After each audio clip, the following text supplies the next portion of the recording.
I'm Dennis Relojo-Howell. I spent my entire childhood in a slum in the Philippines.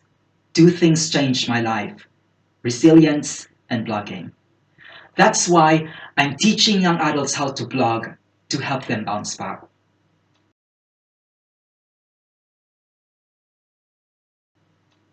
In this TEDx talk, I will share what it's like to grow up in a slum in Manila. There's no running water, there's no reliable electricity, there's no toilet. I didn't even sleep in a bed until I was 16.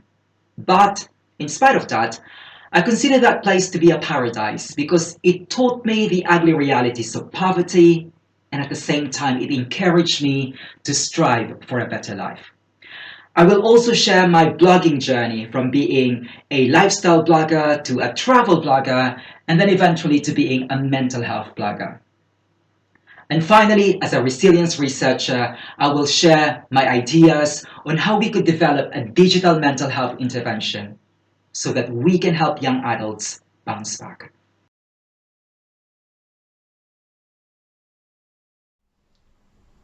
Sometimes life just sucks. And for that reason, we all stumble from time to time. The reasons why we stumble are perhaps less important.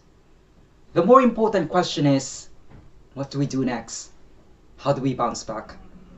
Another important question is, how can we help those who struggle in bouncing back?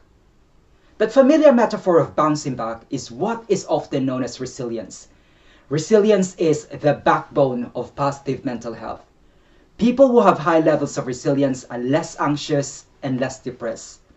This finding is important because at its worst, anxiety and depression can lead to adolescent suicide. In a perfect world, it would be incredible if we could teach everyone how to bounce back. But think about this. Adolescents make up almost a quarter of the world's population, with almost 85% living in low and middle income countries. Findings suggest that mental disorders affect a significant number of adolescents worldwide. Unfortunately, adolescents are unlikely to seek professional help.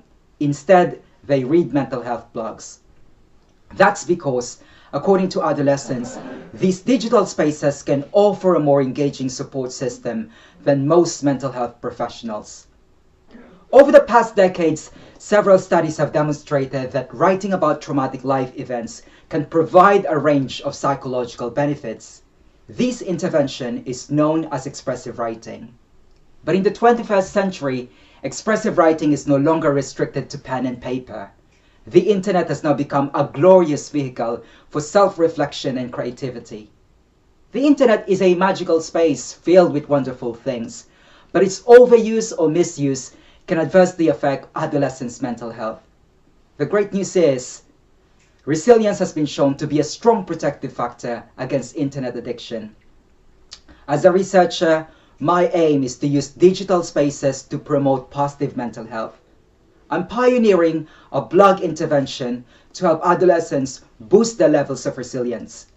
In particular, my research will invite adolescents in low and middle income countries to co-design a blog intervention while also exploring how they conceptualize resilience. It's going to take creative ideas, new strategies, and innovative solutions to confront the ongoing mental health crisis we face across the globe. We need to stop hitting mental health with the same hammer. That's why my research will teach vulnerable adolescents how to blog, so they too can bounce back.